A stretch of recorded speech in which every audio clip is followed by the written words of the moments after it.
behalf of the Alliance Committee, I would like to thank the speakers and the participants to this conference announcing the 11th edition of the Shalom, Paix, Vrede, Peace, Salam Festival in Belgium, a street festival of dances and songs for Israel, probably the only such event in Belgium. I'm Charlotte Goodman, the moderator and the chair of ORT Belgium, an international network of secondary schools that are represented at UNESCO. We do hear a lot about UNESCO lately, that following the request of Arab countries excels in launching anti-Israeli resolutions. Obviously shocking for the friends of Israel. However, the ambience is changed by some and few pro-Israeli reactions, but those don't receive coverage in the media as much as it is given to the enemies of Israel. This is a fact that we probably all witnessed. I can give examples, but maybe we'll get to this later. When Saudi Arabia launches the Council for Women without women to represent their country at the UN same committee, when the Forum for the Youth at UNESCO is being hosted in Riyadh in the coming days, all costs covered by a local foundation and hoping for 1,500 participants from around the world, the question that will remain in the background of this conference is, hasn't the situation gone too far? Revising historical facts and trapping Israel, the one and only Jewish country in the world. So this was my introduction. I would like to introduce now the speakers of this panel. And let me start with Reverend Nick van der Putte, for some months the new chairman of the Alliance for Peace in the Middle East. Johan Bedizri, the chair of the Coordination Committee for Jewish Organizations in Belgium, and Hassan Said Najaf Abadi, member of Kononia Ministries. After this Q&A with our three guests, we will have a question and answer session with the audience.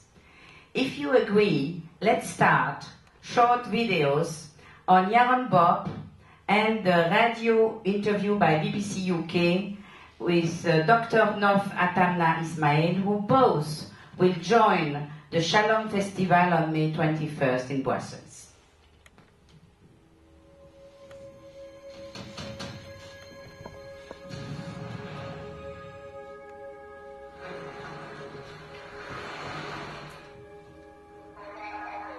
This is the sound that we hear every time when we start the everyday life.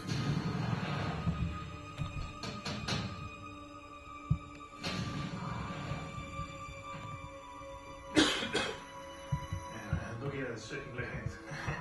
I hate this song.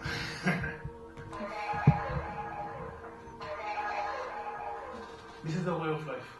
Now, for the past, I don't know, 6 years now.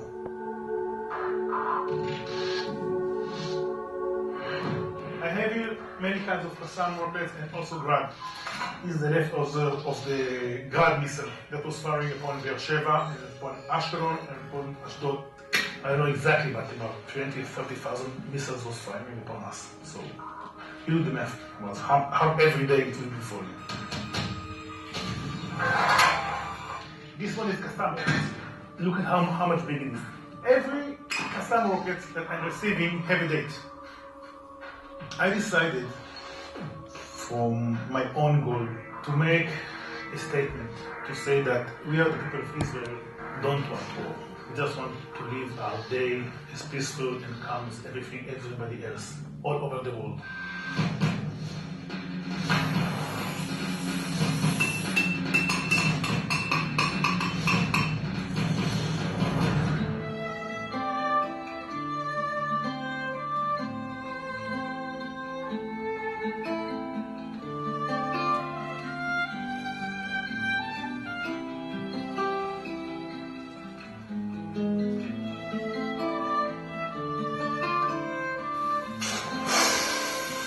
This is absurd way. Yes, they are firing upon us rockets.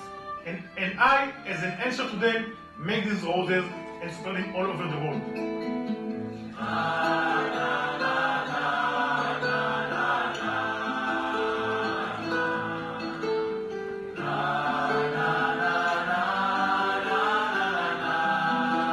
My dream is they will stop throwing missiles upon us, so I can stop making these roses. I want to say thank you to Mizrahi in South Africa, because you are buying my sculptures.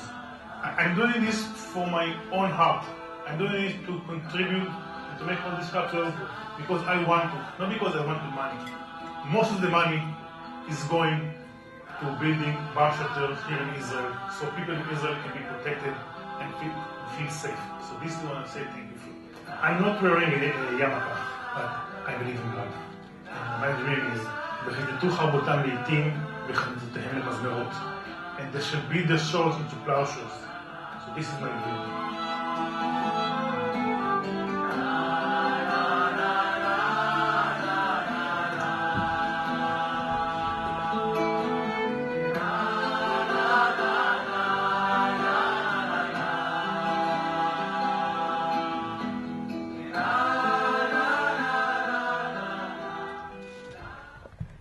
Now we will listen to the BBC UK interview of Dr. Nova Tamna Ismail, an Arab Israeli, who was awarded in 2014 as the Master Chef in Israel. It is hardly a surprise that there would be a bagel-making workshop at Gefilte Fest, the Jewish food festival that is taking place in London later this morning. There's also a blueberry blintz breakfast bonanza. But one chef breaks the mold in more ways than one. Dr. Nova Tamna Ismail is an Arab-Israeli microbiologist who was the 2014 winner of the reality cooking show MasterChef Israel. She's been telling me how she uses food to break down religious barriers. When people exchange recipes, when people explain to each other about food they make or they cook at home, you see immediately people are smiling and having really good feeling about it. So taking this positive thing and giving people a chance to know you through your food is something that I really wanted to do, and I see that it has a lot of power in making a change in my society, because this is the way where you can introduce yourself to people through food. Well, speaking of yourself, how have you used food to explore the complexities of your own identity? Although I'm an Arab, I'm living in Israel, so part of me is also Israeli, part of me is Arabic, and everything together it reflects through my food. When you have complex identity, you have complex food, but complex food is really interesting because it's really modern now. What's been the reaction in Israel to that approach to food, to make a kind of political point, I suppose, about reconciliation? I had many fans, and people really liked my food because it was different. It was having a statement of this is who I am, this is my origin.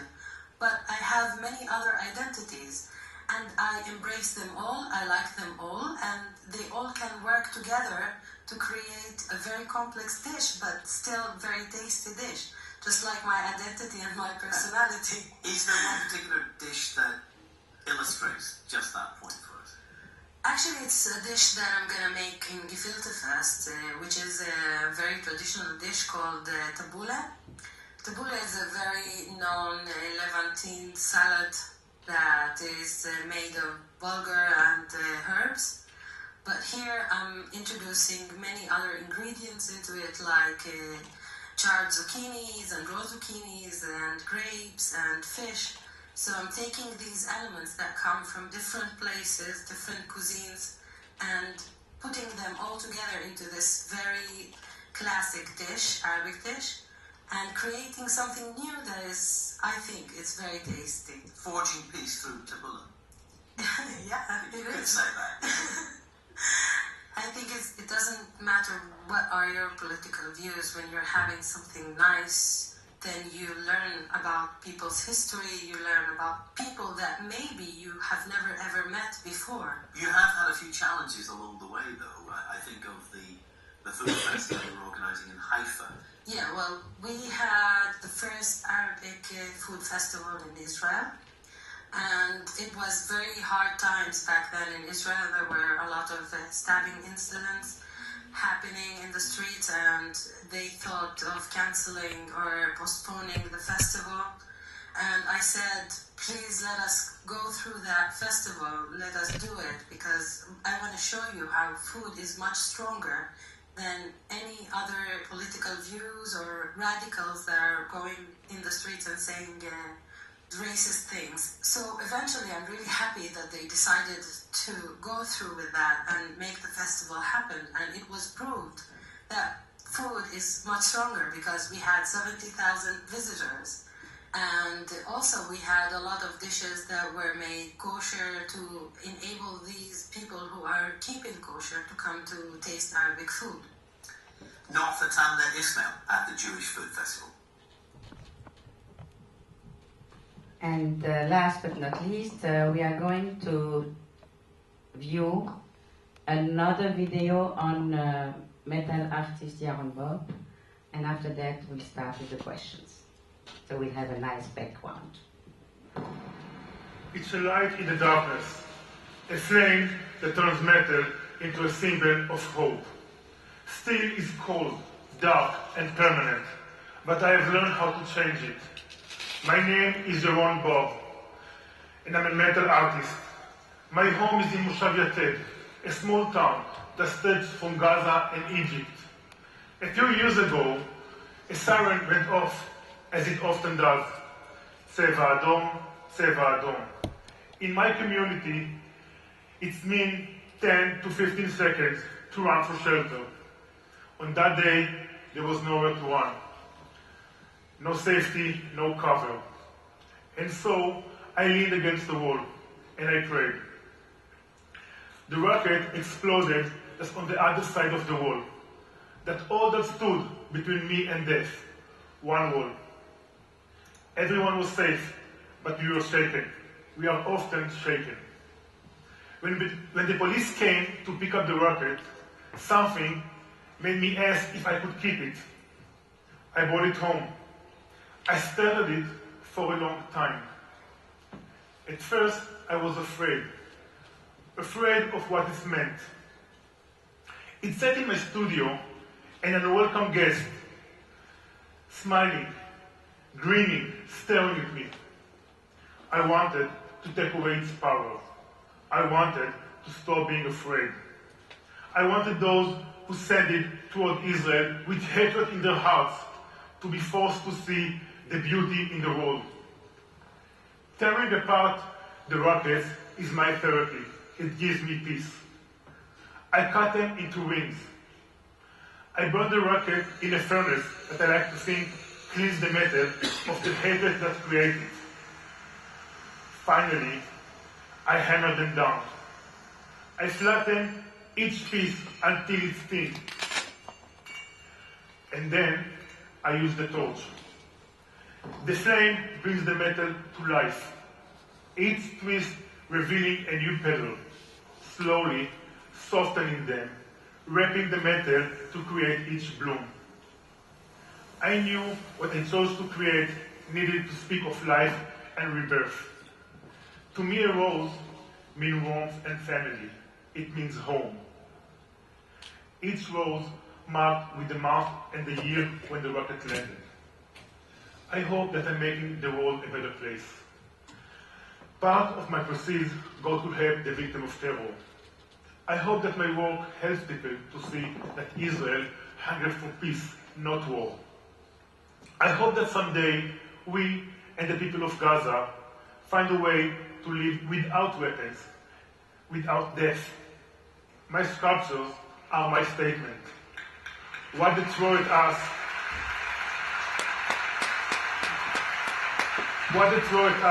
I will make it into something beautiful. Thank you.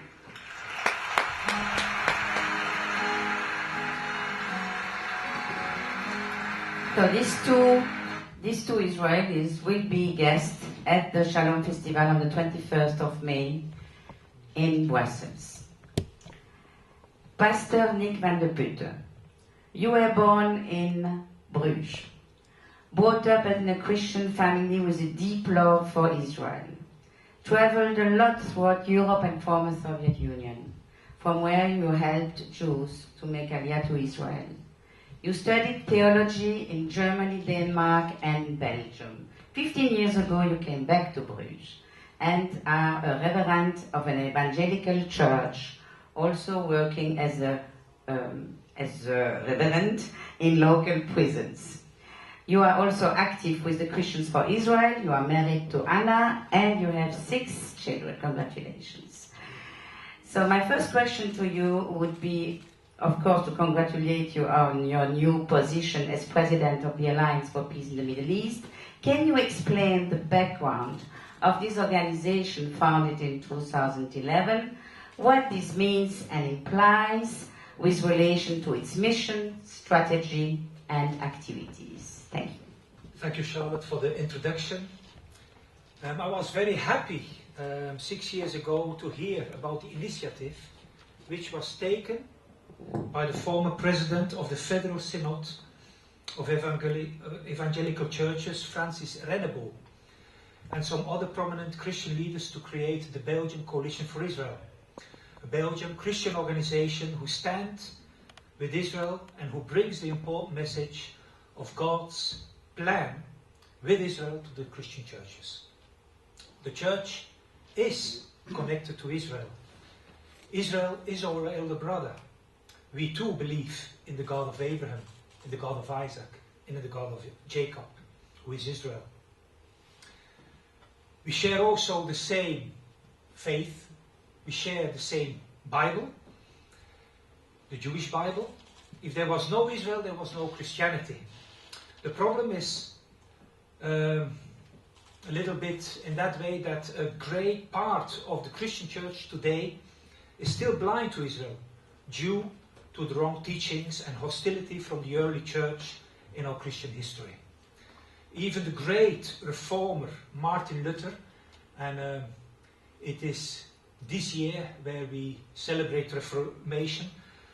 Many wonderful things happened that year, but Martin Luther, he had a blind eye towards Israel, and he said the worst things about the Jews.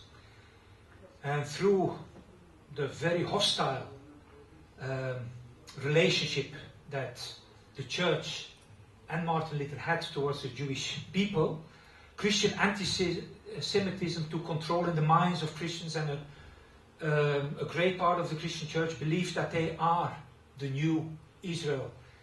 That means that the church has come instead of Israel, have replaced Israel. That means that the true Israel, the Jews, they have no place in the family of God.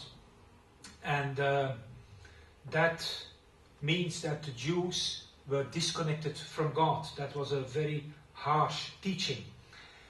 And I have experienced myself in all the years of traveling, especially in the years of 80, that when we came with a message that God still had a plan with Israel, that somehow the church was not ready then. Praise God, this is changing very rapidly in our days. We didn't give up. We traveled through whole Europe with this message, and I can see that many hearts, Christian hearts, are changing towards love, towards the Jewish people, and they start to understand that they haven't replaced Israel, but that they are beside Israel. And that is a fantastic thing which is happening today in our eyes. Today, many things are happening, and Israel has become a nation. In 1948, millions of Jews are coming back through the Aliyah, and I've been very happy to help also in that work in the Aliyah for many years. And through what is happening, prophecies are getting fulfilled in our days. People, and especially Christians, are seeing that God has a true plan with Israel. We as Christians who are rooted on Israel and are called by God to stand up for God's people, because we believe also with the Coalition for Israel, and that's one of the main tasks that we want to spread in Belgium, is that we have to pray for the peace of Jerusalem. And we must help the Jews in every way we can, because they remain the chosen people of God. The Bible says even that they are the apple of God's eye. And the Bible says also that if we bless Israel, we will be blessed. And this is the vision of the Belgian Coalition for Israel, to bring the true message of God's plan with Israel. And we are also arranging some study days to get the church to understand in whole Belgium that they have responsibility toward Israel. We also have initiated the Shalom Festival, and we must say that we are not alone carrying that burden in the Coalition of Israel. We have also started with to work together with the prominent Jewish organizations, and we have created together with the organizations, the Jewish organization, the organization Alliance for Peace in the Middle East. Thank you, thank you. And the second question would be, as referent of the Christian Evangelical Church in Brugge, what do you think of the anti-Israeli resolutions voted at UN and UNESCO denying the link of Jewish people to Jerusalem and the land of Israel? I can just say that history proves that the Jews have been connected for more than 3,000 years to the land of Israel. For 3,000 years during the Feast of Sukkot, or in English the Feast of Tabernacles, many thousands of Jews every year are celebrating in the streets of Israel. That Feast of Tabernacles is one of the three biggest feasts that the Jews have. And during the Sukkot, last year, the anti-Israel resolutions were passed. If you read the best-selling book in the world, it's called the Bible, you cannot deny that the Jews are connected with the land of Israel and Jerusalem. The Bible is the anchor of truth for not only Jews, but also for Christians. And if you deny that the Jewish temple was there on the Temple Mount, you deny the history in the Bible. We have also as Christians very many recordings in the New Testament that Jesus was even there in the temple. This anti-resolution is a great offense, not only to Jews, but also to Christians. And they will never accept this denial, or even, I can say, lie. They even replaced the name of the Temple Mount by the Arabic word Haram al-Sharif. Benjamin Netanyahu, he said it even in that way. If Israel would give away Judah, he will give away their own name. The word Jews comes from Judah. And the Jews, they have prayed 2,000 years in the diaspora, and they have greeted each other with these words, next year in Jerusalem. For 2,000 years. The word Jerusalem is mentioned 700 times in the Bible, not once in the Quran. Israel is absolutely not to be disconnected from Jerusalem, from Jewish people, and even not from Jerusalem. For me, that's one of the reasons that Jerusalem will always remain the true capital of the Jewish people. For 3,700 years, Jews were living in Israel. Even in the 19th century, and many people don't know that, it's also one of the lies in the Arabic world, that there were no Jews. But in the 19th century, there were the largest population in Jerusalem. King David reigned 3,000 years from Jerusalem. So it's totally not to be disconnected from the Jewish people. It shows clearly which countries have supported the anti-Israeli resolution by the UN and UNESCO, and those who voted against. You can find that. I hope that they would be more neutral. That's a hope I have, that the UN and UNESCO will be more neutral and stand with the historical facts that we have. This Israeli resolution shows that UNESCO and the UN are becoming more and more political instruments in the hands of the enemies of Israel, in the Muslim world and also in the European countries. Yes, dear friends, the pressure against Israel becomes heavier and heavier. But I, as a Christian and as a reverend, I believe and trust in the God of Israel, and most of all in His word. I just want to end with Amos 9:15. It says that the words, "And I will plant them upon their land, and they shall no more be pulled up out of their land, which I have given them, says the Lord." Thank you. Now, of course, there are a lot of organizations and writers fighting the biased information about Israel, Israeli Jewish people. We know about Alan Dershowitz, the Israeli case, Pierre-André Taguieff, La force du préjugé, Jacques Tarnero, Le nom de trop, Israël illégitime, to name a few. Among anti-Israeli messages, which one would you consider the worst?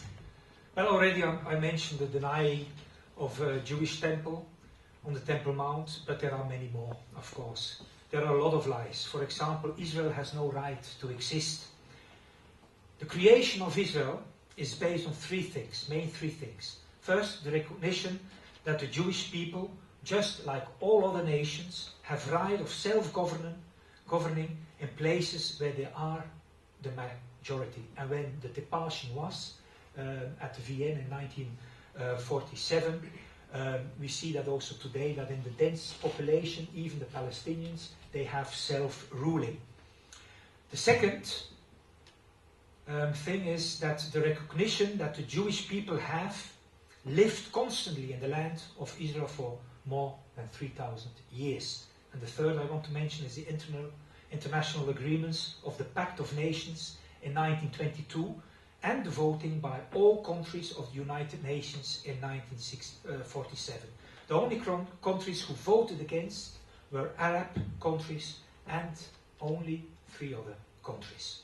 A big lie is the denying, for instance, of the Shoah, in English more known as the Holocaust, especially by the Arab world.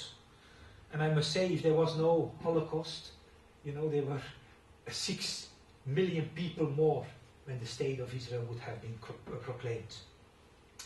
Another lie is that the Jews are practicing apartheid. I must say that everywhere you see Arabic people in Israel in high places. You know that the highest judge in the Israeli high court today is an Arab. And many more examples. That Arabs have it bad in Israel, that's another lie I just want to mention very short. 20% of the population and the total population who live in Israel have Israeli passports. It's about 1.6 million Arabs. They have Israeli passports and they can join the army and have the same rights as the Jews. It shows that Israel here, with these facts, wants to live peaceful with the Arab inhabitants and have respect to the 3 main religions. This is not so, for example, in the neighboring countries that Israel has. Israel is the only democratic country in the Middle East. Another big lie is that they want to destroy the mosque. And I must say that there has never been any attempt from any Jew or any Jewish authorities to damage any Arab holy building. The only thing which has happened, that was a Christian who had a mental problem who put fire in the place, but that's already many years ago, and they still use that example that the Jews want to destroy any building, but there is no any fact on that. The fourth and the last big lie, I just want to say, I just keep it with that. But the fact remains, dear friends, that Israel has more than 400 million enemies around them who doesn't want them to be there. And as long the hate is there, lies will continue. And I just want to say you shouldn't listen to all those lies. Try to discover true facts. You may have all the facts in the world. If you hate the Jews, you will follow lies also. Yeah, thank you. I suggest to leave the last question for later, Yes. and to turn to my guest on the left, Hassan Said Najaf Abadi. Welcome. You are a member of Koinonia Ministries. Hassan Said Najaf Abadi, you were born Iranian Muslim and are today a Belgian Christian. Could you explain why and how it happened? Thank you again, Charlotte, and Koinonia Ministries to invite me to be here. It's an honor to be here, and to answer the question is that I was actually raised as a Muslim in the country as known as Iran today, the ancient Persia. I was a very devout Muslim, praying, doing everything religiously, what I had to do, my whole family, and but due to problems, we had to flee in the year 2000. And shortly after, my aunt actually evangelized to me, who became a Christian in Japan. And she came to visit us in Belgium, and she told us about Jesus and about what Christianity means. And we were devastated. Living in Iran and the situation there, we were just fed up with everything, despite of the fact that we were praying and doing our religious activities. But all the family gave their heart to the Lord, and we started walking with Jesus Christ. Now I'm serving as a leader and pastor among the Iranian people and Afghanis also, Persian-speaking community. And it's an honor actually to be here to represent Koinonia, and also what my support, our support means for Israel and for Jerusalem and for the Jewish people. Thank you. Can you explain why you became a supporter of Israel? Why couldn't I? If I go back, if I read the Bible, the Old Testament, the first book, Genesis, I see that Jews and Persians are brothers, they're cousins. We come from our patriarch Shem.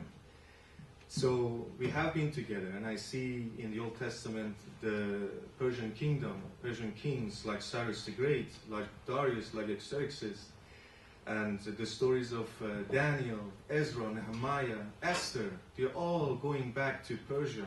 We have relationship, and we are brothers and sisters. I cannot deny that. The world and my country, unfortunately, the government is lying continuously, saying that Israel is the enemy. But no, it's actually the true friend, is the true brother. We have the same blood.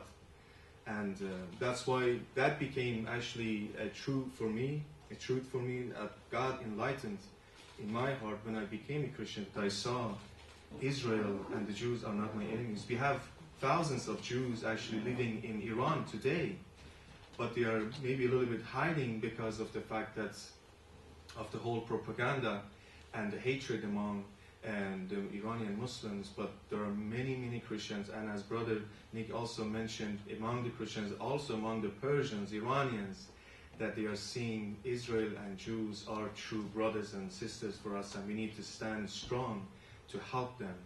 And, you know, God's Word, the Bible, is my resource to see where I am coming from, and my relationship, our relationship with Israel, not only in the Old Testament, but also in the New Testament. In the day of Pentecost, I see Jesus said, remain in Jerusalem.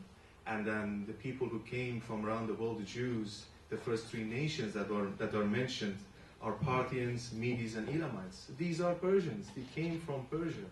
So I see the trace, and I have to stand and support Israel and the Jews and Jerusalem for what it is today. Thank you. Let me go over to Johan Belizri, the chair of Coordination Committee of Jewish Organizations in Belgium. And maybe first I would like to ask you to comment maybe on the input of our two guests from the Christian community? One thing that I can say is that it's refreshing. It's very different from what I have to face on a day-to-day basis. And coming back from New York, we had a significant conference about the risks that are to be faced by the Jewish community worldwide, and the specific risks that we face in Belgium. And it's good to be among friends. It really is refreshing. Let me congratulate you on your election as Vice President of the World Jewish Congress that happened a few days ago. You are the youngest president ever of CCOJB, and you are a lawyer since 2007 at the Brussels Bar, specialized in foreign policy and international trade and competition. You are a professor on advocacy skills at the European Commission and the European Council, to make it short. And you have always been actively involved in the Jewish community, and for a few months you are heading the CCOJB towards the politicians, the press mainly, and you are a traditional Jew, if I may say. So my question to you would be, can you summarize the mission of the CCOJB? Of course. So the CCOJB is the Federation of Belgian Jewish Organizations. Its aim is twofold. There's kind of a passive role or a defending role and an active role, one of positive contribution. So the defensive role is to protect the Jews in Belgium, make sure that they're well defended, well represented when whether religious liberties or any kind of other manifestation of hostility towards Jews occurs. So it could be anti-Semitism, it could be also all the threats that Jews have to face, we are handling. And we see that a lot of the issues that we're facing are also, as Jews in Belgium, and even though we're not Israelis, is the perception that because of Israel's coverage in the press and in other areas, people equate Jews with Israel and therefore manifest hostility towards Jews. So we have to defend also against that. But the Belgian Federation of Jewish Organizations doesn't limit itself to defending Jews.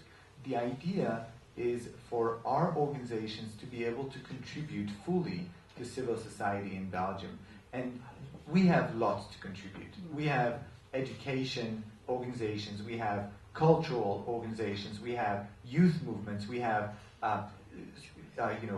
remembrance organizations. We have so much to contribute, and we're hampered in our missions to contribute positively to civil society by the various ways in which we're disrupted, we're attacked, we have to defend ourselves.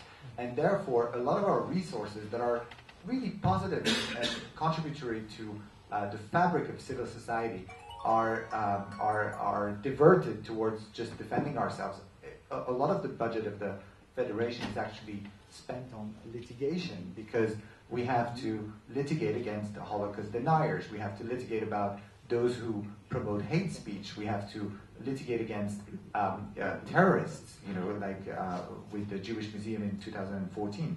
So the overall aim is that it's a political organization. We are defending Jews and we're promoting Jewish values. And you are supporting Israel? Of course we are, because there's a particular bond between the Jewish people and Israel. Again, I want to emphasize that the Jews in Belgium are not Israelis, or there's a tiny minority that is Israeli. Most of them are Belgians, but we have a special bond with Israel. Israel is the land of the Jewish people. It's the only land of the Jewish people, and we will defend it as the only land which is a haven for peace for Jewish communities that are threatened. Johan, you are also involved, I suppose, as a result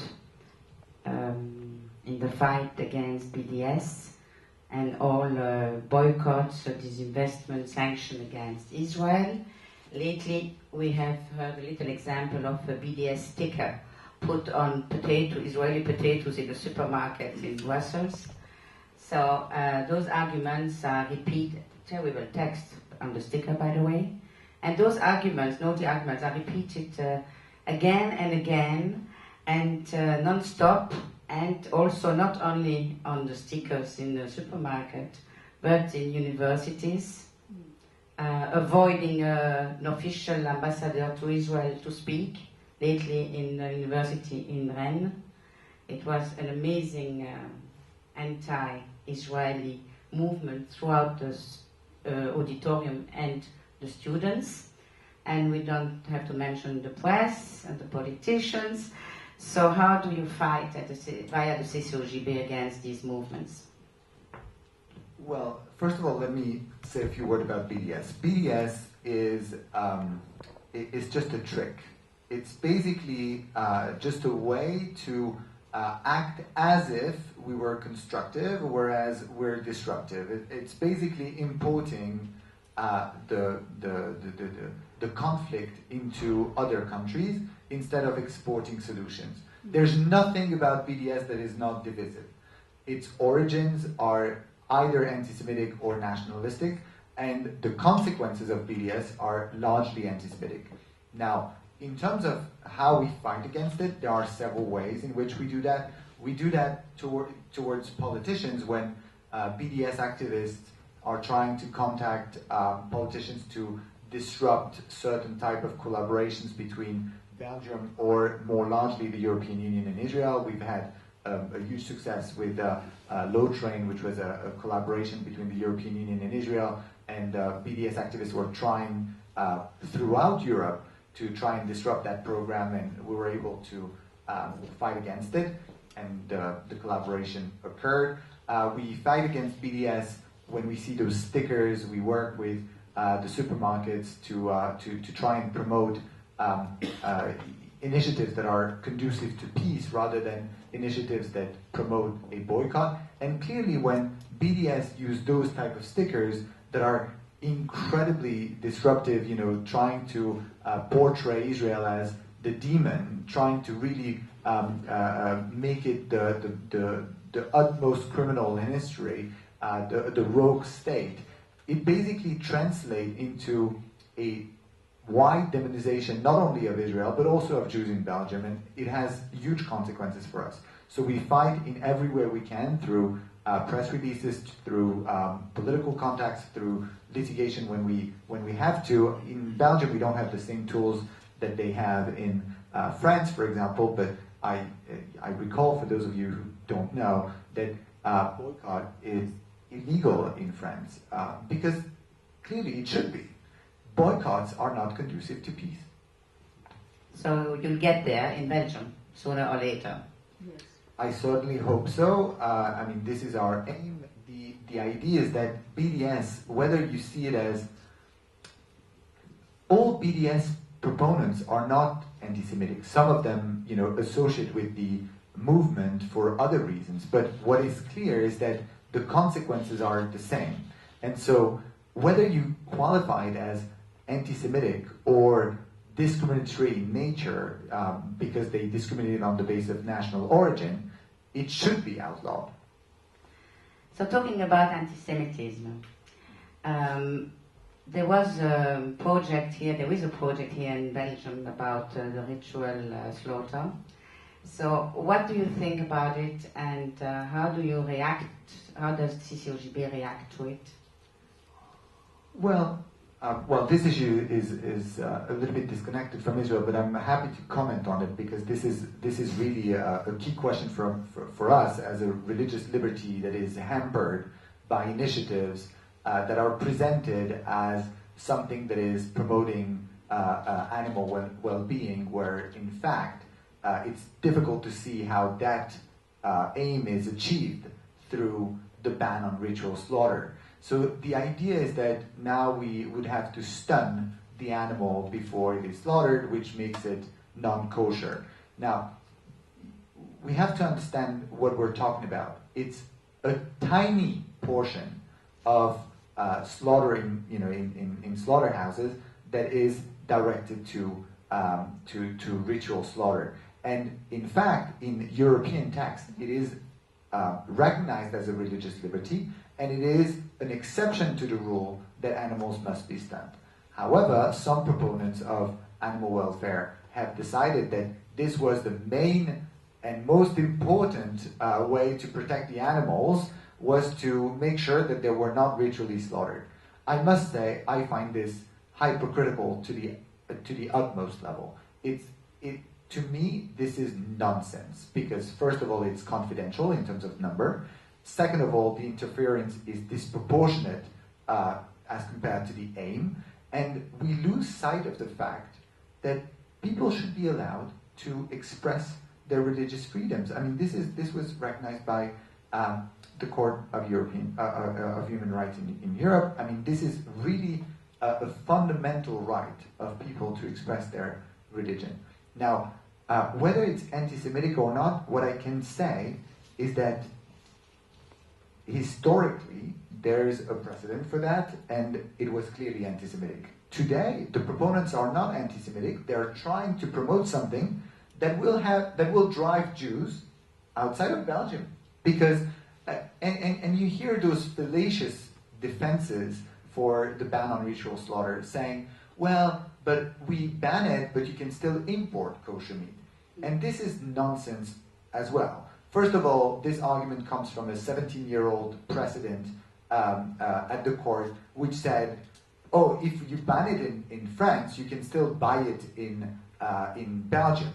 Now, Belgium is trying to ban it, so it doesn't make any sense. And also, in fact, when you see that Switzerland has banned ritual slaughter, and they said, well, but you can still import it. But what the discussion is now in Switzerland is, how can we ban imports of ritually slaughtered meat? So I will continue to fight fiercely against a ban that is neither proportionate nor necessary. Thank you. Yes, anti-Semitism is also part of one of the mission statement of Shalom Festival. Mm-hmm. So it's good that you commented on this. And can we cover the fact that the protection of animals is something that is very profound in the Judaism? You're absolutely right to recall this fact. I mean, this is also the level of hypocrisy in this proposal for a ban on ritual slaughter is staggering when you consider that if you look at the Talmud and if you look at the Torah, the entire spectrum of the life of an animal is considered. From birth to transport to slaughter, everything is considered. And we are so much attuned to the well-being of animals and to reducing or decreasing their level of suffering, that it is incredibly difficult to have kosher meat, because we're sensitive to the way that they're brought and that they're transported and so on. So it also goes to show how hypocritical it is to focus on those 3 minutes of ritual slaughter instead, and saying that this is for promoting animal welfare, rather than look at the entire chain of animal life. So, about statistics, how does it look, the anti-Semitism in Belgium? Is it decreasing, increasing? So, if we look only at numbers, it's a little bit misleading, because what you see is that anti-Semitic incidents that are reported decreased a little bit. But in fact, what we see is that the level of anti-Semitism on the internet, for example, is skyrocketing. And typically, when that happens, it's a good indication that it will translate in the real world. Also, anti-Semitism has morphed. So one is the venue. The venue is more on the internet, more on the hate speech, more on the Holocaust denials. And also, there's a new form of anti-Semitism where, if you replace the word Jew by Zionist, it becomes completely acceptable to use the stereotypes and Technical problem. maybe a little bit of a technical problem, to use stereotypes that are associated with Jews that are disgusting, frankly. So I think the answer to your question is that we should look beyond numbers at attitudes, and I think I'm worried about the general attitude in the civil society, and also among the youth. And this is, probably my main issue, is that we see that anti-Semitism in public schools, for example, is increasing. Some schools in Belgium are now without any Jews left because the Jews were harassed and bullied, and therefore they decided to leave those public schools. This is unacceptable in Belgium. This is not our society. This is not our This does not represent our democratic values and the positive contribution that Jews can bring in the civil society and in Belgium. So, to end this session of interviews, I would like to ask the three of you, just comment very short and sharp about your opinion on the Shalom Festival, and then we'll open the questions to the audience. Thank you. Let's start with you. First of all, I would like to deeply apologize for any terrorist attacks by Palestinians that have been funded by Iran. I want the Jews to know that there are Iranians who believe differently than the Iranian government, than what the Iranian government is doing with their vicious agenda. I believe that Shalom Festival is an event where unity and solidarity meet together among the Jews and the Christians, to let the world know that we are standing strong, supporting each other because we share the same roots. I participate and support this event to let the world know that we, as Persian Christians, are with Jews. God willing, I hope that one day me and my family can visit Israel. Hopefully, soon. Yes, we as the Alliance of Peace in the Middle East, we have twice the festival, once in Brussels and one in Antwerp. And we have chosen these two big cities because it's the two biggest cities in Belgium, and in that way everybody can come to at least one of the festivals, because one of the festivals in Brussels, it's mainly in French, and in Antwerp it's Flemish, so we can cover the whole, everybody in Belgium. Yeah?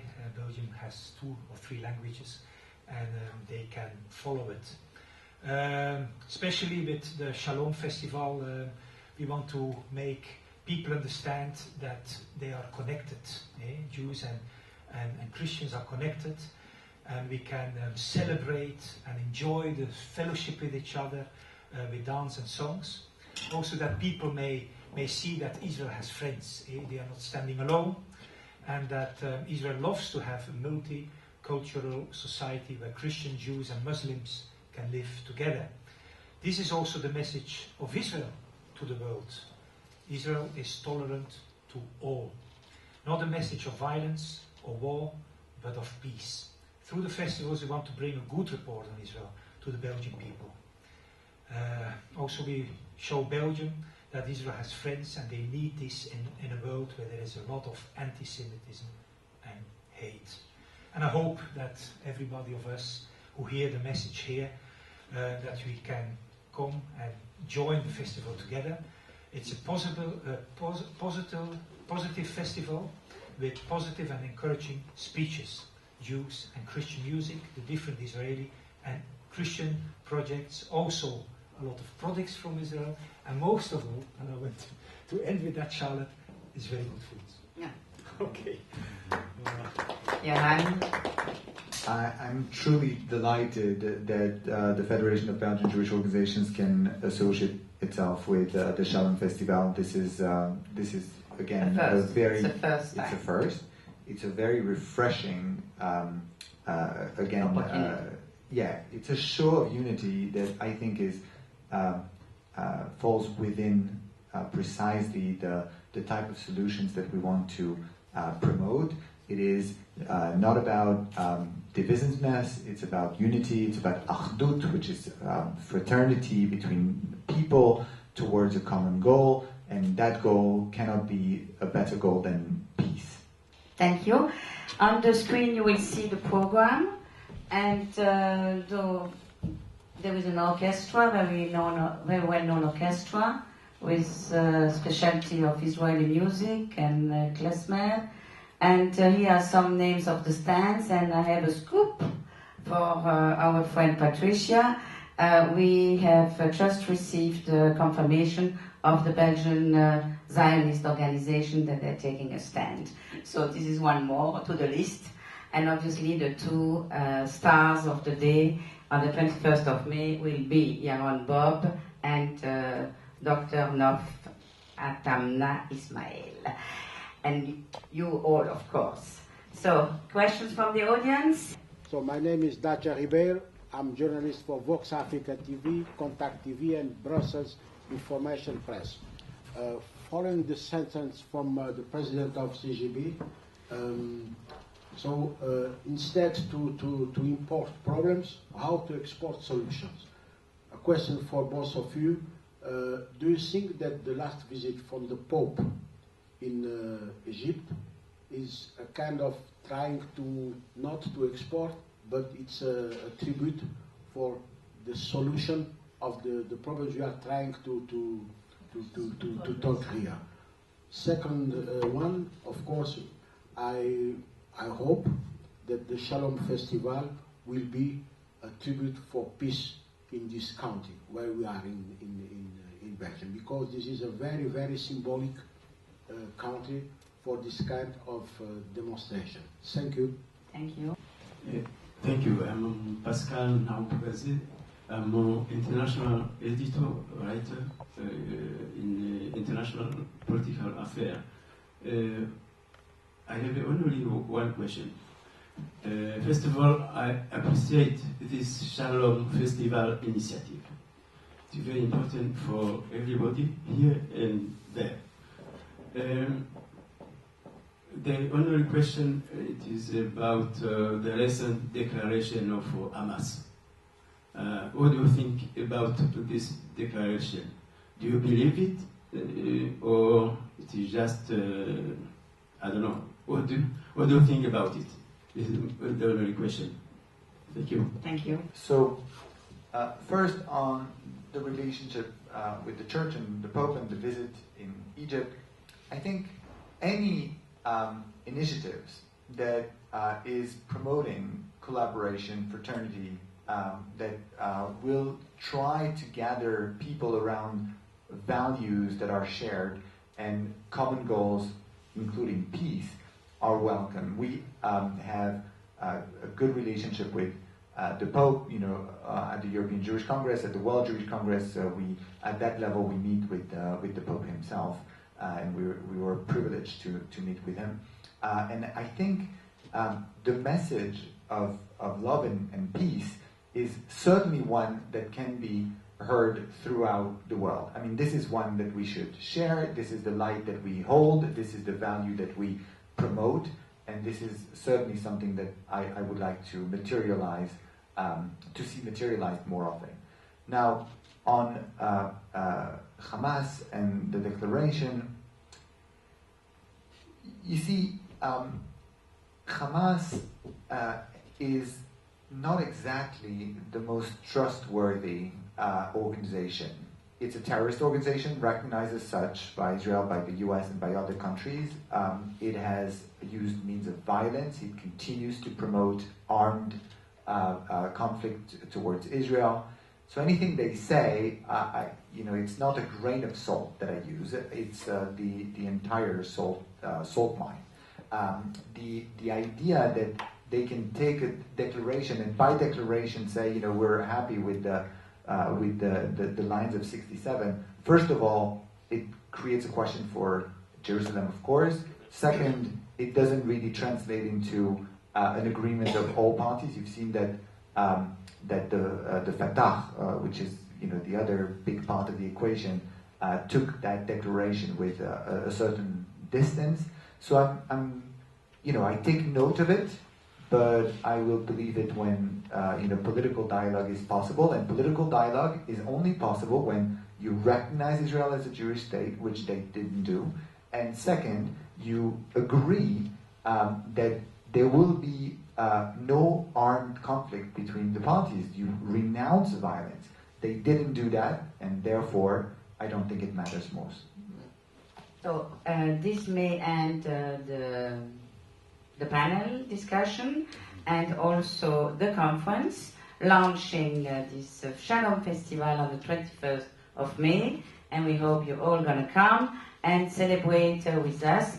Talking about celebrations, we are the day after Yom Ha'atzmaut, so it's a symbol.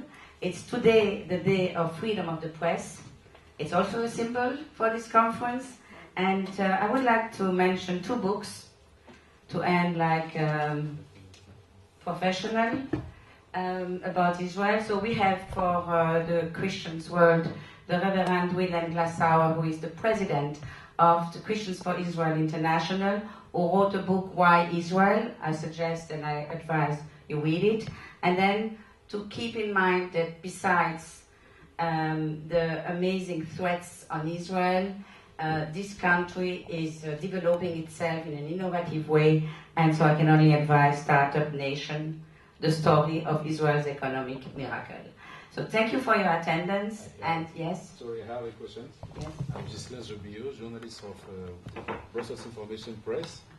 I want to know, except Shalom Festival, are there other kind of event that can bring both, how can I say, Communities. both community to be better known and to show it around Europe, especially sir who work in European Commission, I understand like that. With the European Commission, I'm a lawyer. Yeah. So I want to know if there are other events except the Shalom Festival that can bring both community to better know how they live in Belgium, how they improve peace and justice, etc. Thank you. Thank you very much. First of all, maybe I would like to mention what really Shalom means. Shalom is a festival and is a concept that has been conceived out of the Judeo-Christian values and also biblical foundation. And it means peace, welfare. The vision of Shalom is peace for all the world, not just for Israel, not just for the Christian community. And the motto of the Shalom is peace, pe, vrede, but also salam. It means for everybody. I want to say that this lies deeply in the roots and the existence of every Jew and every true Christian. I'm not talking about nominal, but every true Christian. Why? Because we are raised, and from our conviction and from our uprising, from the Bible, where we both believe as communities, as life-directing, that peace is something that God wants in a relationship with one another. We wish well to one another. In one of the small videos that we saw from the artist from Israel, he mentioned his point of his actually attitude towards the missiles that are bombed every time to him, to his environment, to his country. And he said, I decided for myself to turn these bombs to flowers. And he closes with a scripture. It's a scripture from the book of Isaiah, chapter 2, verse 4, that says they will turn the weapons into pruning hooks. It means to agricultural instruments. And that's a very peaceful way. That's the way that God wants us to live with others. And the Bible teaches us to love one another, but also to love even our enemies. It's a very beautiful inspiration. Now, why did we start Shalom? It is because in the press and in the media, there is very little space given for that vision. And also for the voice of Israel, anything that is pro-Israel. We are here, and it's a pro-Israeli and pro-Jewish, let me say, initiative. It's true, because there is hardly anything else in the society, both in Belgium and Europe. And we would really very much like to take other initiatives and to bring this message of Shalom that is very beautiful and very true, also realistic at the same time. As you see, it really addresses every single matter of society. Jewish people are the best ecologists, I think, the best Greens to say in the world, because they love animals and they take care of their life, not only of their death. It's very single mind, I mean really one-sided thing to address the slaughtering of animals just when they die, but how they live. And we want to bring the whole story, the complete story, to other countries and to other areas, but of course there must be opportunity given. We started with the Shalom Festival in the public because we found as Christian community that the Jewish community is very discreet mostly. You hear a lot about other manifestations that are actually endemic, mostly to Israel and to the Jewish community, but the Jewish community has been always very, very discreet. So we said, since the press doesn't give attention to the media, we want to bring this to the streets directly to the people. So we definitely want, but we believe that Shalom Festival has a lot to say and want to provide a venue for the voice of for the true image of Israel. Thank you. Thank you, Eugenia. So I think this closure. You have another comment, maybe to add? Maybe just one sentence about the various initiatives. There are really countless initiatives to promote peace, to build bridges, and this is really something that I would be happy to talk with you offline. You know, there are many initiatives between Christians and Jews. There are also many initiatives between Palestinians and Israelis. I mean, those things are to be promoted. We want to build bridges, not boycotts. Yes. So we close now this conference. We thank you for your attendance and see you on May the 21st.